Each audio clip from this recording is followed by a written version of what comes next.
America's symbol of excellence in sports entertainment. Hey, it's Conrad Thompson, and you're listening to Can Chris Hero Save Wrestling? And we're going to find out today. Of course, we can't do it without the one and only Mr. Chris Hero. Chris, how are you, man? I am superb, my friend. How are you? Man, better than I deserve. I'm excited to be here with you because we're doing something that I really enjoy doing with you. We're going to watch a little wrestling. So we have the wrestling genius with us, and if you're ready to raise your wrestling IQ, we've got something very special for you today. Tell them what we're going to be watching today, Chris. In 2016, I went over to the UK quite a bit. On one of those trips, I went over for a group called Rev Pro. The weekend of shows were called Global Wars 2016. And then on that weekend, I wrestled Tomohiro Ishii and Katsuyori Shibata, two of New Japan's finest.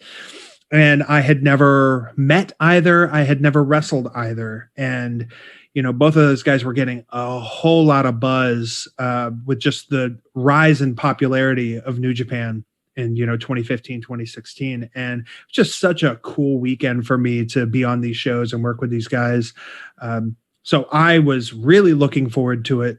And then it just, surpassed any of my expectations. I just really enjoyed the matches. I really enjoyed the experience. And I am stoked to revisit this match. I've seen clips of it, but I haven't watched it in its entirety in a while. So I thought, hey man, let's take a look at this and see what we find.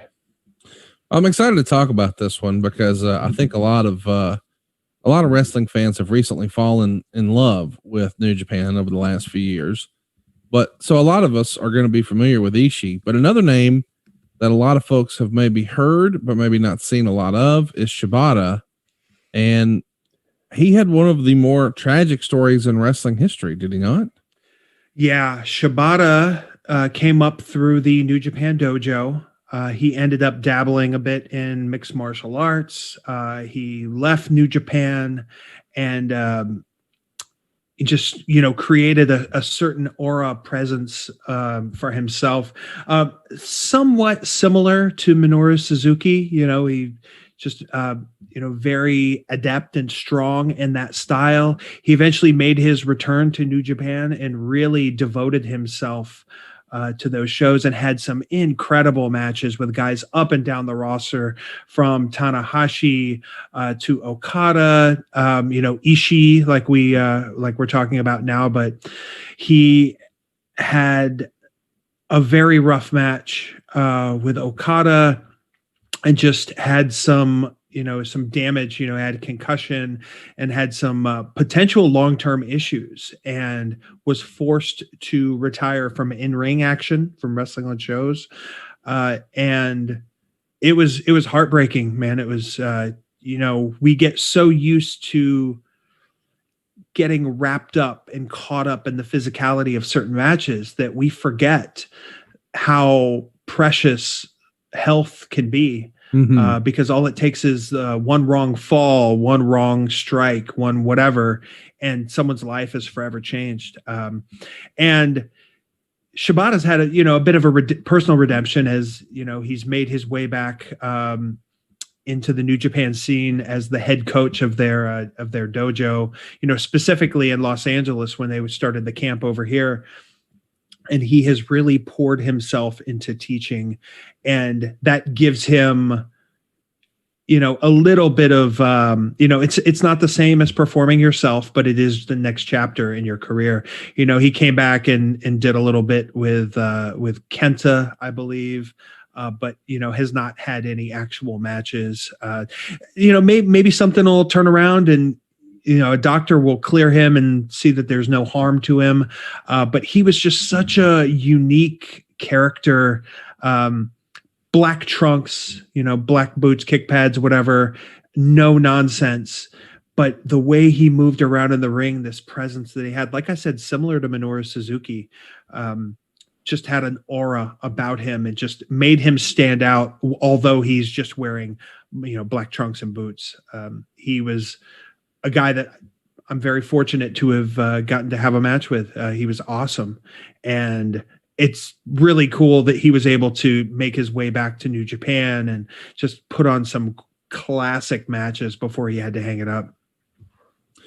Well, let's get into our match today. I guess we should tell everybody that you pulled some strings in order for folks to even be able to watch this match. Tell them about it, Chris. Yeah, Rev Pro promoter Andy Quilden. He's a guy I've known since he was just a referee on independent shows in the UK. We haven't actually talked in a couple years, but when I had the idea to watch this match with you all, I just sent him a message and he just put it up on YouTube. And he had the old Rev Pro account got stricken from YouTube for whatever reason. You know how that kind of happens. So he's kind of starting his YouTube channel back from scratch. But he put this match up, and let's get some eyes back on that product. Let's get some eyes on this match. I have tweeted out the link. They've tweeted out the link, and we'll go ahead and share that with you. Otherwise, you could just search Tomohiro Ishii versus Chris Hero. It should come up. And you can watch along with us, and we talk a little shit over it. It's going to be great. If you haven't already, click that link below, and we're going to go ahead and recommend that you get to 1 minute and 40 seconds. There's a bit of a preamble ahead of time, and you should certainly go check it out and check out their streaming service.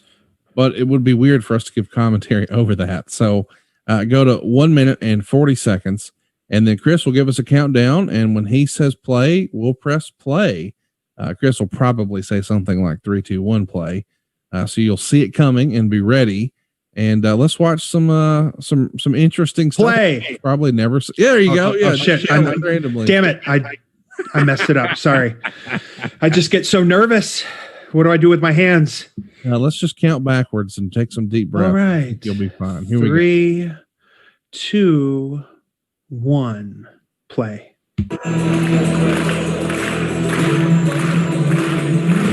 How's wrestling in front of a UK crowd compare to wrestling in front of an American crowd? The first thing that people notice are the soccer or football inspired chants. They do have some fun little things that they can take from the world of football and apply it to pro wrestling. They, in a lot of the venues over there, they have, plenty of alcohol.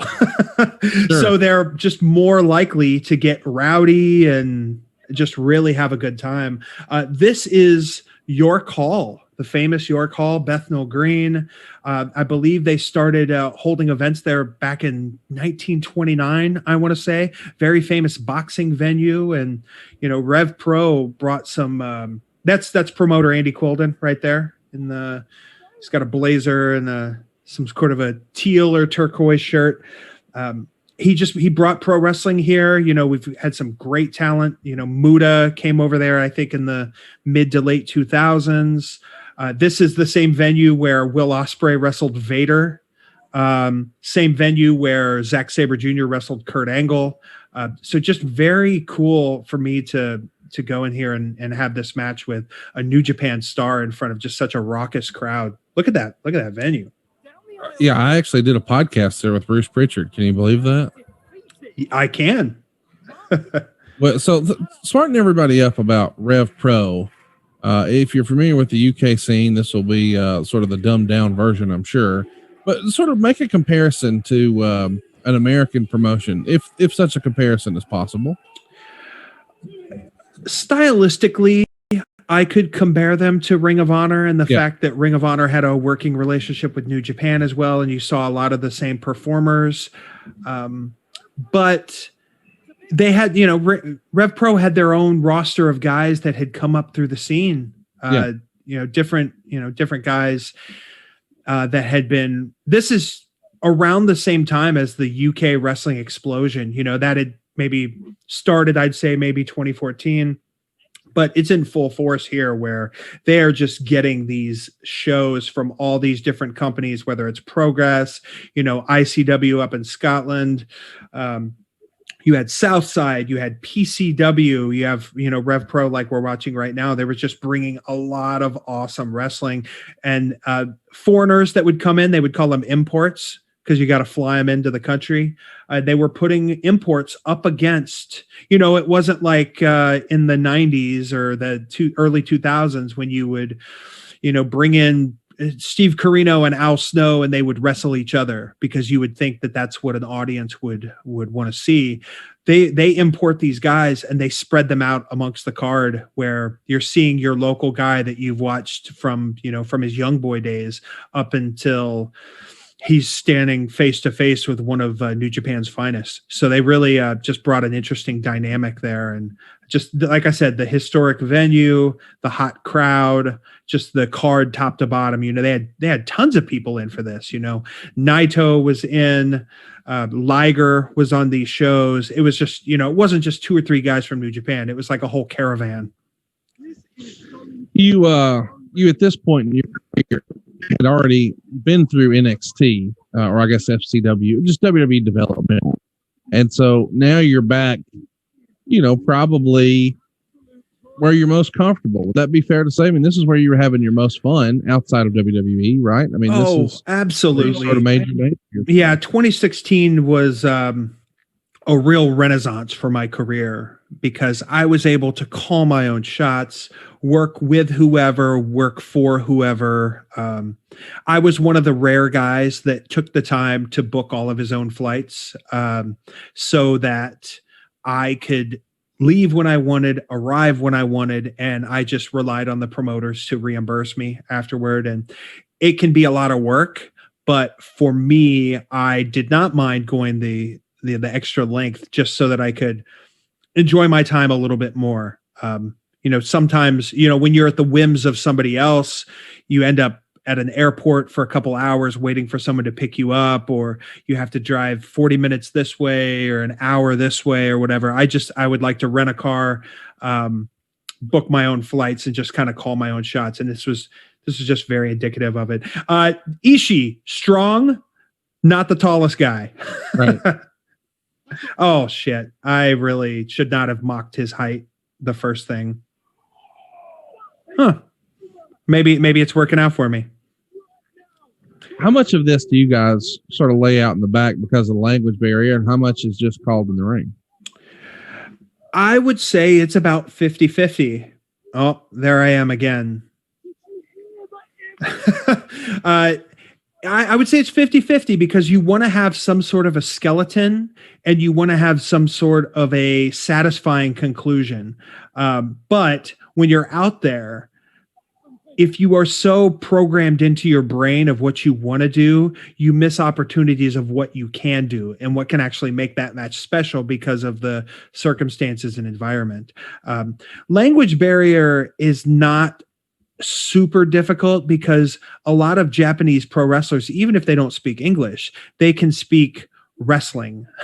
So they know wrestling terms. Oh, is he going to be? No, he is not strong enough to suplex me over, Conrad. That is one thing that we're trying to establish. It's interesting because Ishii, I mean, you can see how thick he is, how strong he is, yet, I mean, he could just scoop me up and slam me probably with no real issue if we're having some kind of a shoot. But the story that we're trying to tell is that I'm the giant and he's the underdog. So that is kind of the way we're performing the way we are. And it's always just, if it takes you 2 or 3 times to pick a guy up, when you finally pick him up, it's just more satisfying, right? That's WrestleMania 3.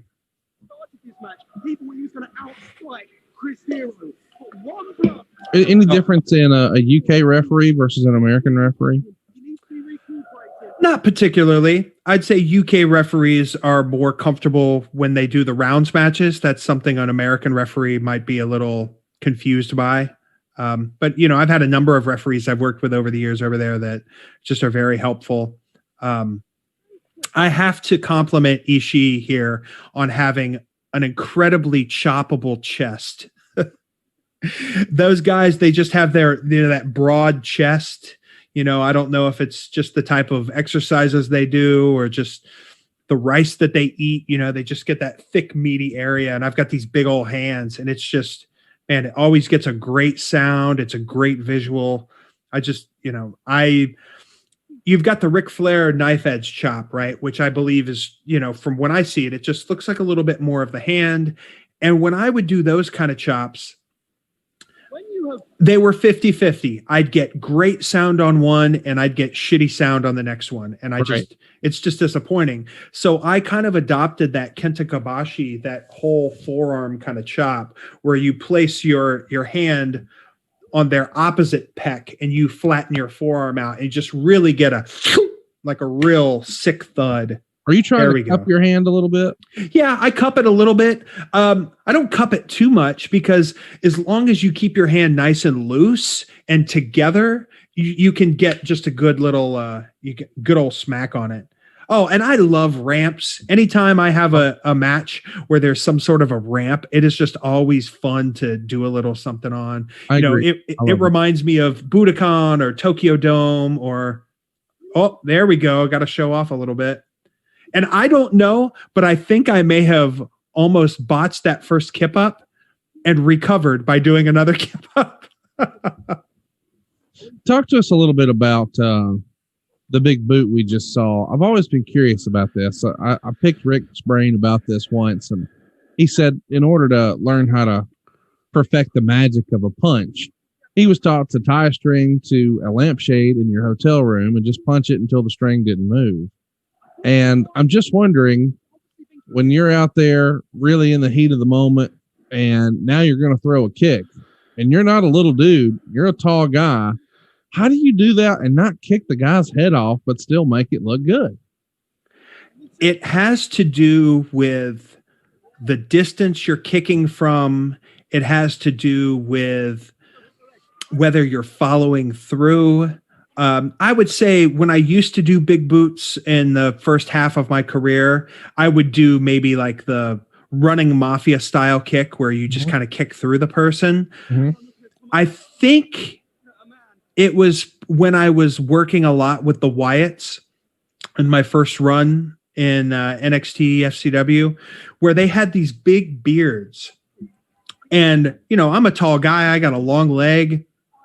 I would just flip my boot up there and just kick him in the face. And I kind of had the beard to gauge so that I was not crushing him. Oh, he's got a hard head. You don't punch guys in the head that have a hard head like that. Stone Pitbull, they call him. Oh God, I'm a dumbass.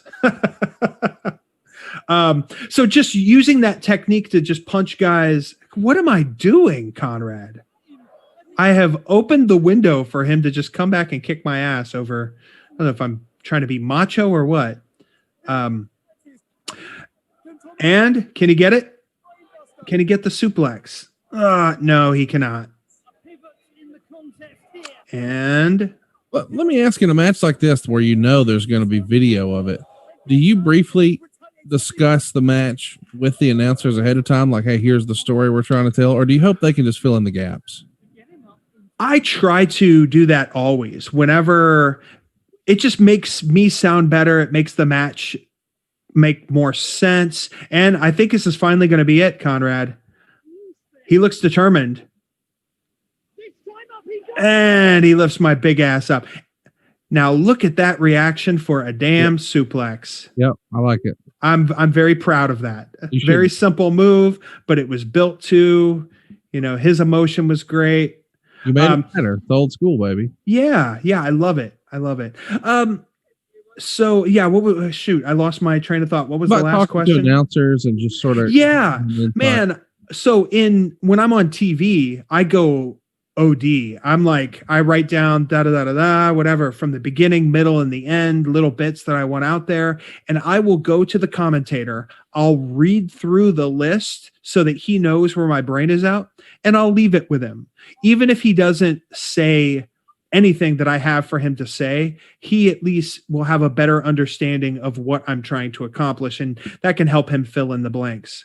Ooh, that can be very scary sometimes. I have caught myself upside down 2, maybe 3 times, unfortunately. I always have just my heart skips a beat every time I flip through the ropes like that. There we go. Back to that big boot. It is just, like I said, whether you're following through, I like to just kind of pop that boot up so that it is not, my momentum isn't carrying me forward, and I can just flash it up and make good contact with the side of their face. Oh man, I fucking hate when someone turns their shoulder in. It just kind of messes up the contact a little bit. It doesn't look as good. I realize if you're in a real fight and a guy's trying to kick you, your instinct would be to kind of turn away, but I don't love when that happens. Oh, so here's an interesting thing. I love that. Road Warrior Ishii in here. Once but you just sold the idea that my head is so hard it hurts your hand. So yeah. Oh man, there goes that head right there. That head and neck strength. The Japanese wrestlers are just so famous for the neck strength that they have. So interesting thing, a little behind the curtain here, is I approached him with the idea, hey, because I was fucking Mr. Pile Driver back in 2016. I loved him so much. Sure. I'm like, hey, let me give you a pile driver, and because of your head and neck, like, you fire up. And he was like, oh, no. And I'm like, yeah, man, like, you're the Stone Pitbull. Like, of course. And he thought about it a little while. And then he was like, okay, I'll, little bit sell, like, whatever. And sure enough, I hit him with it. And when he felt the crowd, that gave him the permission to just like, shrug it off. Just made for a really awesome moment. Yes, it did. And it's true, man. If you have good neck strength, if you have built that up, if you get dropped on your head, there is a chance that you're perfectly fine. Right. I've had some scary looking moves. Oh, this is going to suck. Ugh. God, he is just so fast too, isn't he? Yeah. He's, what's the old thing? He's not quick. He's sudden. I like that. Ishii is a guy I used to have tapes of in the early 2000s. He was like a young boy with the Far East connection in Michinoku Pro with like Gedo and Dick Togo, Ikuto Hiraka. And I hate saying this, man, but I always thought he was boring back then. Oh, no. Yeah, he was young. He came, I believe, from Tenru school. Oof. Oh man, another boot to the side of the face. Sorry, dude. Do you remember hitting somebody with a big boot like that and maybe connecting too well? Who was that? Nigel McGuinness. Okay. But I will say that he ran into my boot. I remember a Ring of Honor match in Chicago. I'm on the apron and he charges me and I put my boot through and he ran into that damn thing and knocked his ass out. Here's the old Pat Patterson double down. Yeah. Hey, we talked a little bit about the referees, but what about UK rings? Are they different than American rings? As far as the whole scene goes, they are traditionally smaller. Oh, big shoulder tackle. God, man, he's very good. Oh, I used to love this spot. This is like when a kid is, being shitty and you're like, try to pick the kid up and the kid's like, no, I don't want you to pick me up. God, he's great, man. And he gets it. Again, just that little detail of taking an extra second. I've got the Seattle Sonics gear on, by the way. I can't wait to talk about that. I wanted to do that too. Little Detlef Schrempf, a little Sean Kemp. Schrempf. Look at you dusting off. We got a little death blow Nope. Man, the crowd in this match is just the real MVP, man. I totally agree. They are rocking and rolling with us on everything. Oh, he hits that Enzi, which, Genichiro Tenru style move. Ooh, big rolling elbow. Son of a bitch. Very discreet in the old leg slapperoo there. Yeah. Hey, man. Like I covered on a recent podcast, like as long as you're not obnoxious about it and people can get lost in the moment, hell yeah, rock on. But if you're doing it and it's so obvious that people are pointing it out every single time and you need to go back to the drawing board, man, and get something better. I've had some that haven't connected perfectly, but it's a batting average, right? You want to hit more often than you don't. Listen, actually, you probably want to get a better than a bad. You want like a 95% rate. You don't want like a 400% rate. Uh-oh. And can I get him? Can I get him? Hell yeah. So oh shit. He got a little too carried away right there. I'm going to have to Minoru Suzuki him here with that Gotch style pile driver. Look at that. God damn, I love that move. Gosh. So the story being not that pile drivers don't hurt him, but you need to hit his ass with 3 of them. Right. When do you think that became a thing where it was like, you know, we're going to give each other 3 finishes each and the third one will do it? I know that people talk about it these days and say, oh, that ain't the way it used to be. Yeah. Bullshit. I remember The Rock and Stone Cold giving each other 3 stunners or 3 rock bottoms or whatever it was. That's been a thing for 20 years. How many elbows did Macho Man hit Warrior? Yeah, 38. Yeah, right. So it just really depends on the situation. Maybe things weren't done on a widespread basis, but I would have to say the influence came from, mid to late 90s All Japan, where this is a cool thing here where I love their philosophy on how they would do finishes and false finishes, right? They everybody would have like a strike finish, some kind of an elbow, some type of a boot, some type of a lariat.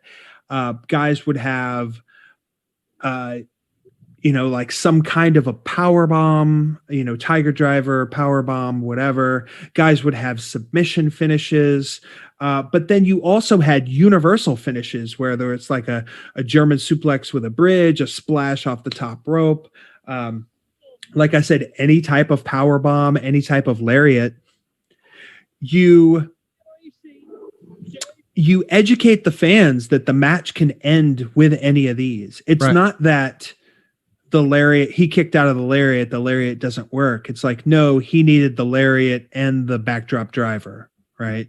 And when guys get certain moves over, like you said, rock bottom and stunner, right? Those moves were so over. So you get that emotional connection to those moves, and it makes you feel differently when you see a person's individual moves against one another.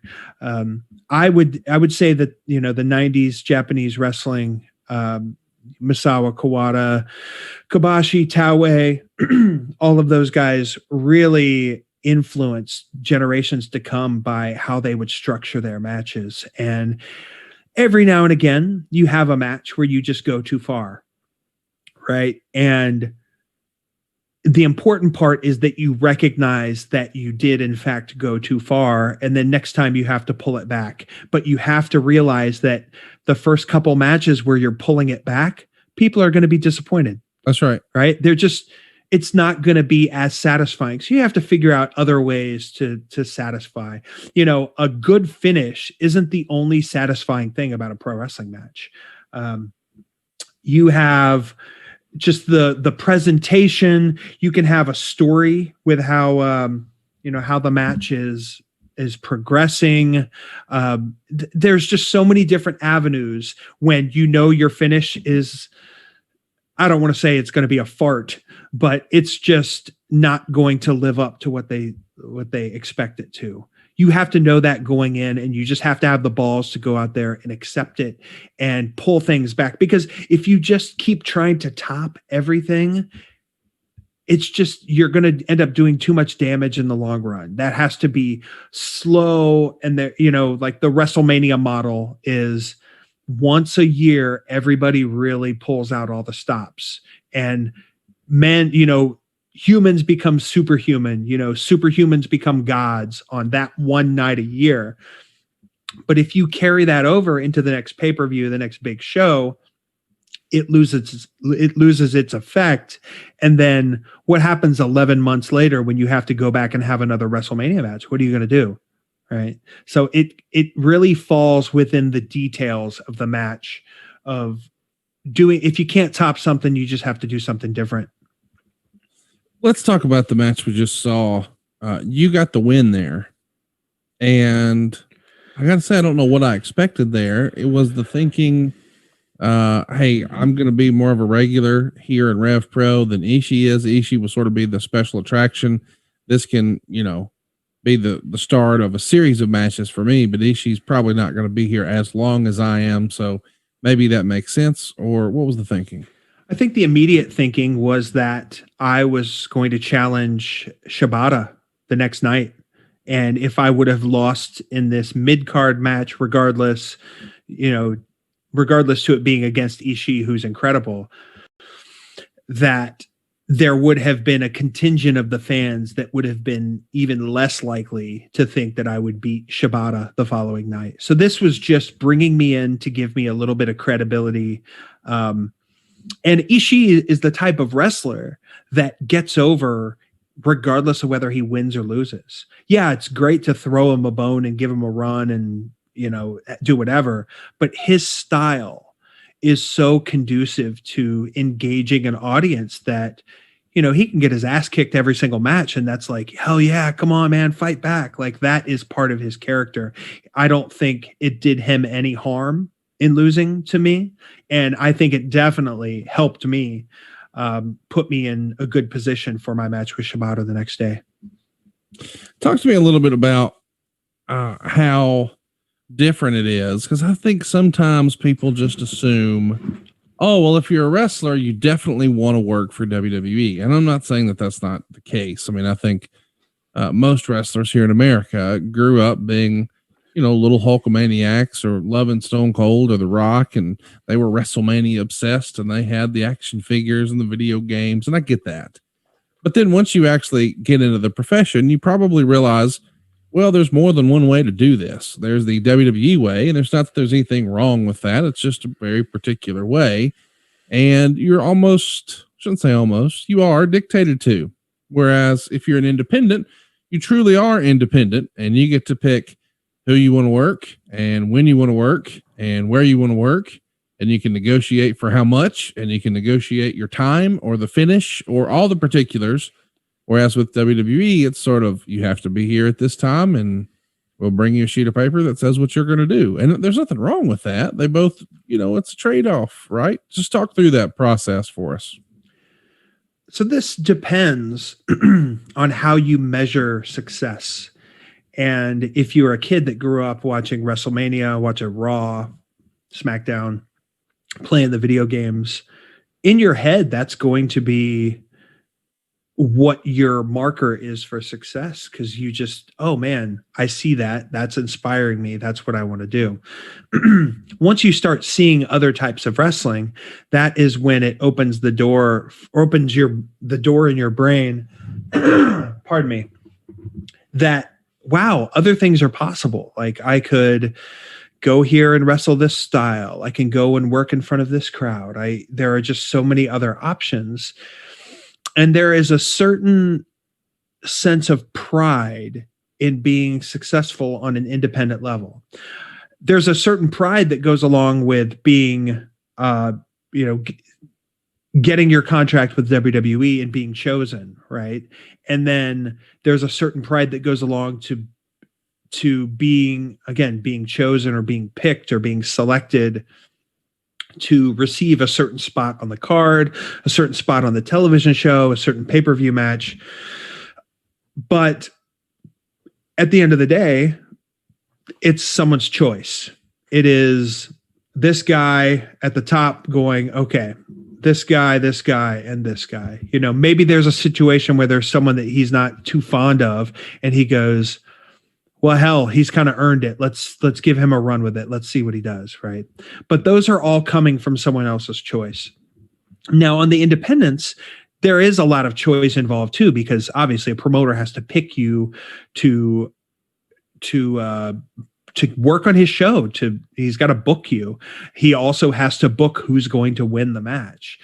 But because we are so directly involved in the matches that we're in and the angles that we're in, that 1, 2, 3 hits and you feel the crowd, you realize like, oh my God, they are reacting to what we just did. Right. They're reacting to the ideas that we just came up with in the back. They're reacting to how things were going in a bad direction and we swerved it around. We fixed it up and man, we brought them home higher than we thought we would have done. Right. Like, oh man, that is on me. That is on us. And then also when it goes to shit, then you go, well, a lot of people like to blame the fans, but in that situation, that's when you go, oh man, I really need to go back and reevaluate this. Not that I'm a shitty wrestler, but I made the wrong decisions in this situation. Whereas when you work for WWE or whatever company it is, they are putting you in a position to be as successful as possible or make as much money for the company. So you can be having a match, but it's the way someone else wants you to have that match. You are speaking into the microphone, but you are reading words that were written on a paper because they really care about the bullet points. But there are certain situations where if you don't say this phrase exactly in this way, you'll get shit for it. Somebody will pull you aside and then you'll get, oh man, this guy's won't listen. He's hard to deal with, whatever. Those are just the pitfalls of that type of a situation.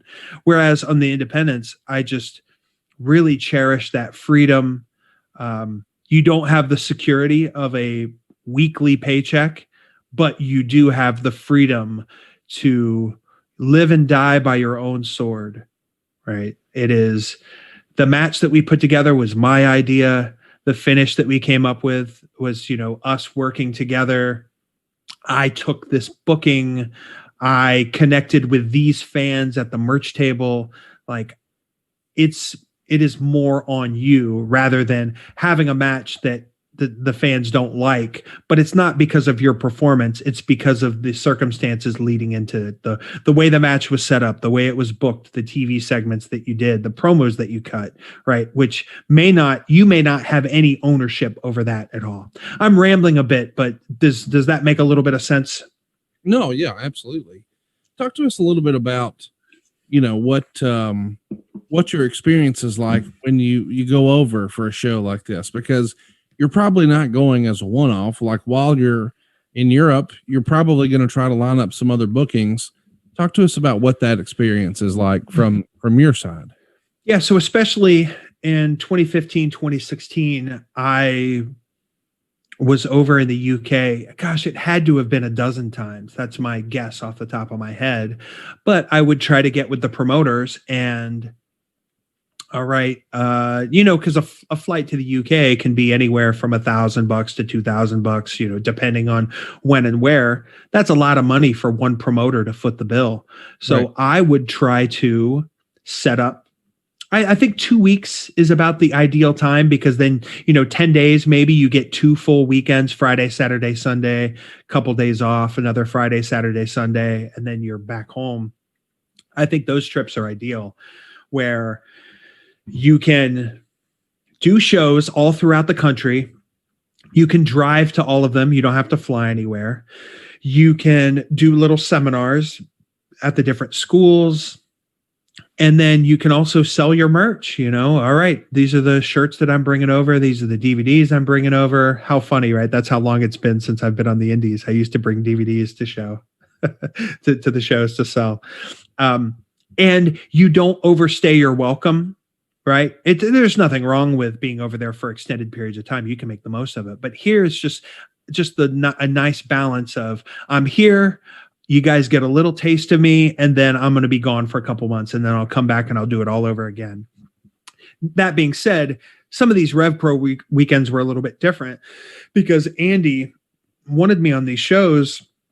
So I would work a Friday show for AAW in Chicago and then fly to the UK and work on Sunday. And then I'd fly back to the States on Monday. There were several times that I, just went over for one show and came right back, or went over for 2 shows and came right back. There was 1 month, I forget which month it was in 2016, but I had 3 separate UK trips in the same month, just because that's how the weekends played out. And I already had commitments over here. And it just, it made business sense for all of us to do it that way. And it was a lot of miles. It was a lot of farts in airplane seats, but it was a good time. And the landscape of things is totally different now. The scene isn't going to be what it was for a while. It needs some rehabilitation, but I am so excited and so looking forward to getting back out there and reconnecting with old opponents and connecting with new opponents, in England and, all throughout the UK, all throughout Europe, back up in Canada. I miss Japan dearly. I'm just so excited to get back out and hit the road. I realize I have to wait, and I will wait. I've waited this long, right? But it is something that I yearn for.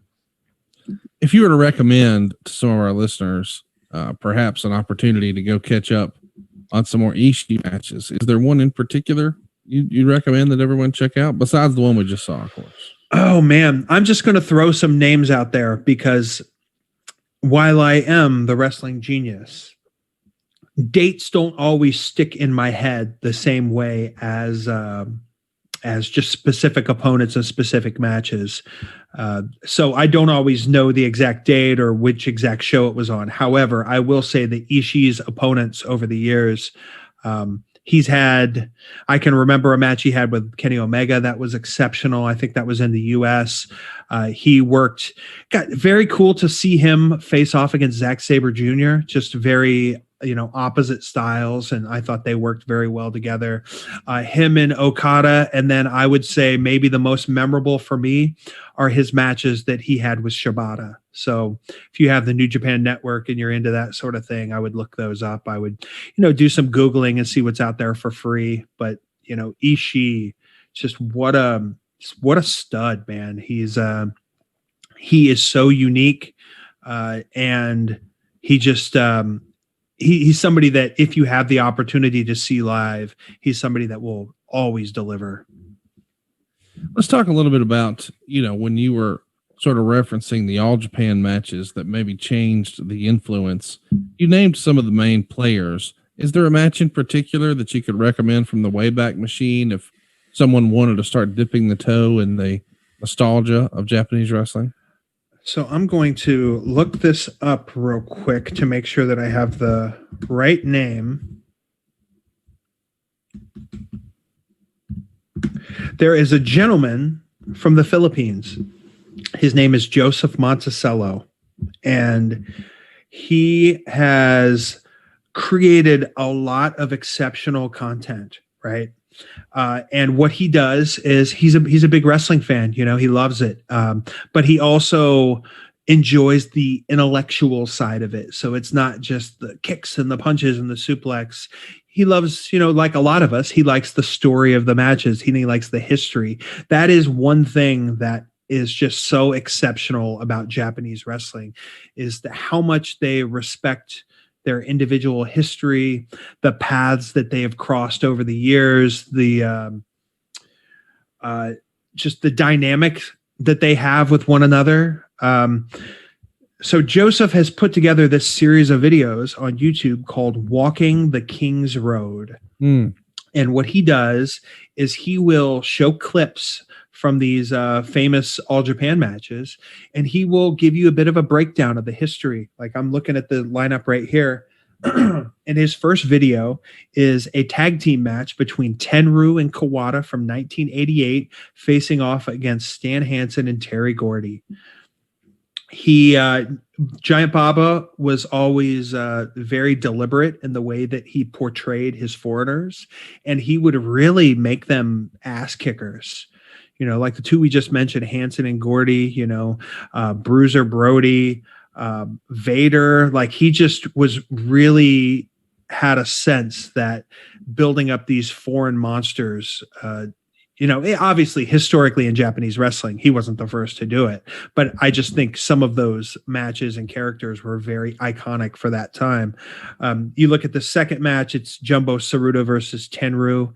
They were kind of came up around the same time with very different backgrounds. One was a sumo, one was an Olympic wrestler, and it just the dynamic of those two coming up. You've got Misawa and Tsuruta, the third video where Misawa was the new shiny toy, and Jumbo was Baba's protege prior to that. And it was, can Misawa take over for Jumbo? Is he on the precipice of it? These videos, there's 12 of them here, and they're not long. They're 10, 15, 25 minutes. A lot in the 14, 15-minute range. These are very educational. I've learned so much. I've seen these matches forward and backward many times, but you just don't get that context without the research you put into it. My friend, a good friend of mine, a gentleman named Eugene Nagasawa, he's a Japanese man. He is a professor in England at University of Birmingham. He is a huge wrestling fan, and he has written books in English. That's how fluent he is in English, right? Wow. This gentleman.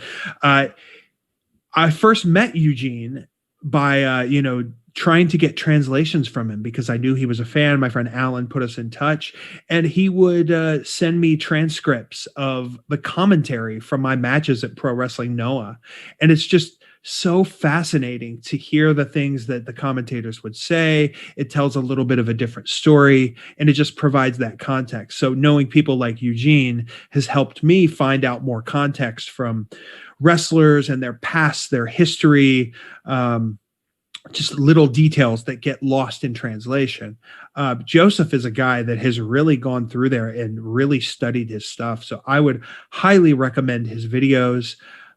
He has put a lot of work into them.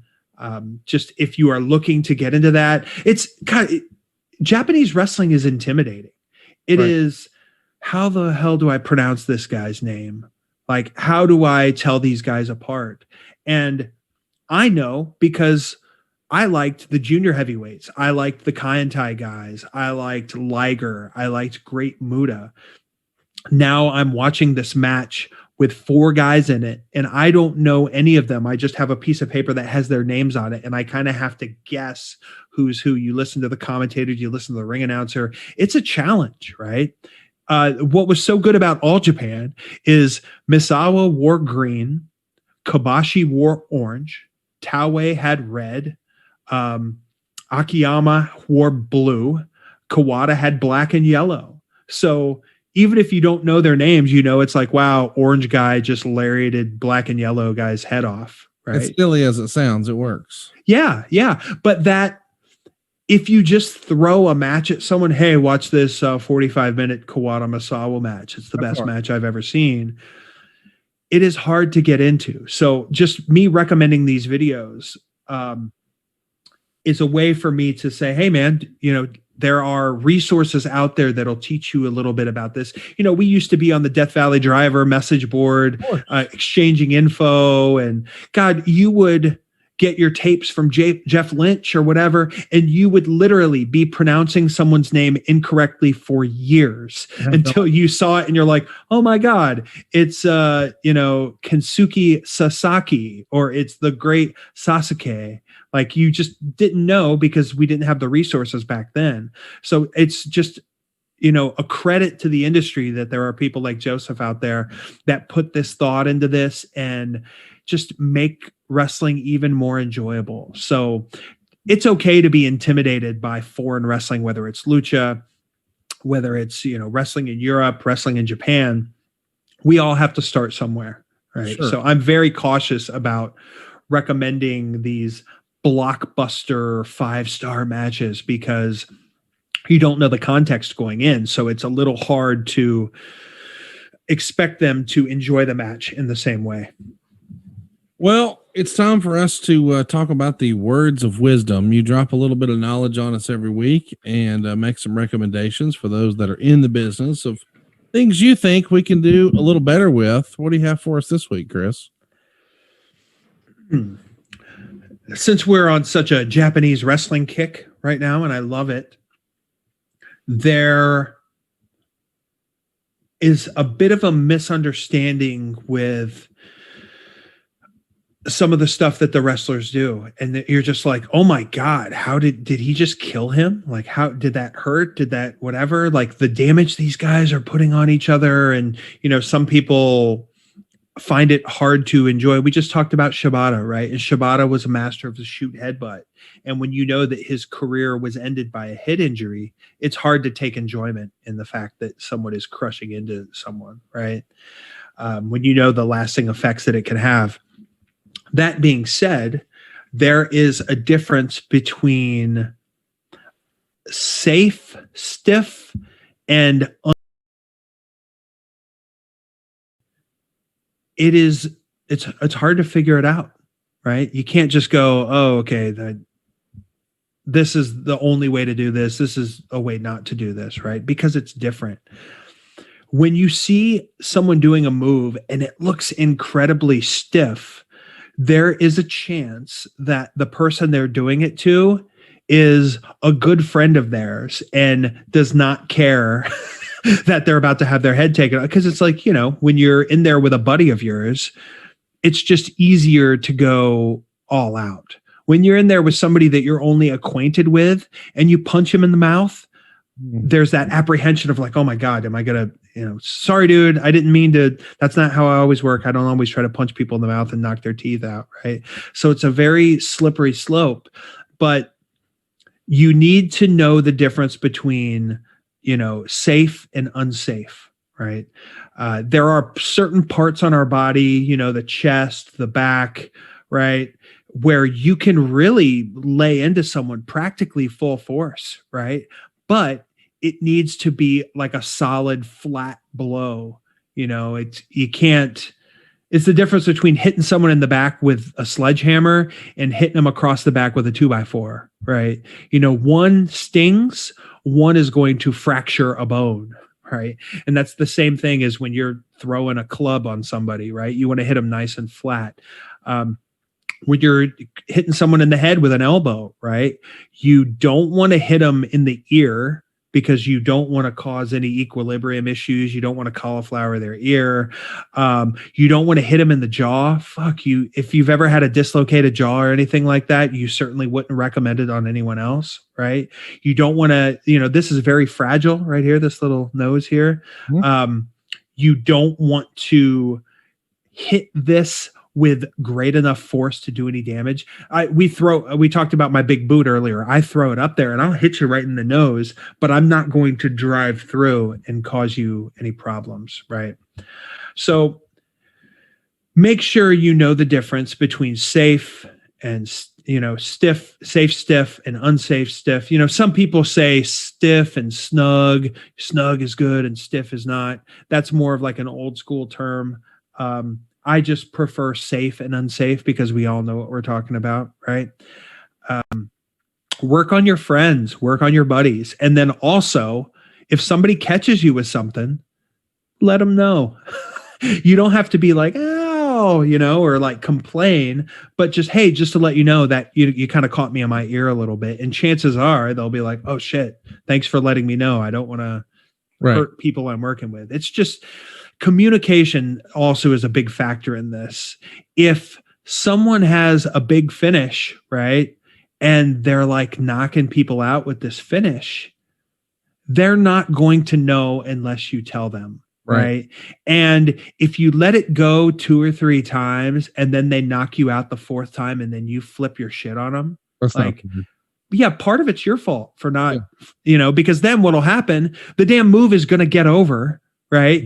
And the booker is going to book this guy to win his matches with this damn move. Yeah, and now everybody's going to have to take it. So that doesn't mean that certain moves are only unsafe, but you just need to communicate in a way that lets someone know, hey, like for instance, great example, the Alabama Slam. Oh, right. I used to use this move.